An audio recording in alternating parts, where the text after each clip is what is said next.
वस्ती अशा ठिकाणी जन्माला आले, ज्या गावात फक्त 4थी पर्यंत शाळा होती.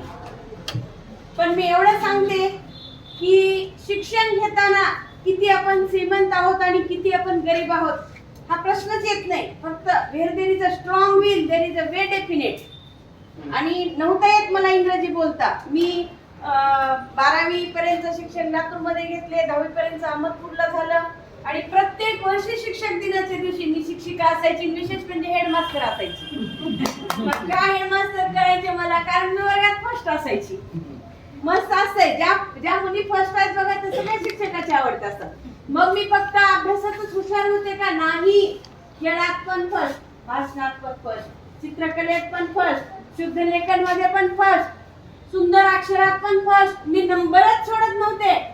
तर मग काय असते बघा, जे टॉपर असते ना त्याला खूप मैत्रिणी असतात. मला खूप मैत्रिणी आहेत आजपर्यंत आणि तेवढा कनेक्टेड आहे. मॅक्झिमम माझ्या मैत्रिणी डॉक्टर झाल्या. 11वीला बसवेश्वर कॉलेजमध्ये मला ऍडमिशन मिळालं. शाहूचं कॅन्सल करून एका मैत्रिणीसाठी बसवेश्वरला गेले आणि MBBS ला जाता जाता नर्सिंगला गेले. मी एवढं काय सांगितलं तेवढं लक्षात ठेवा.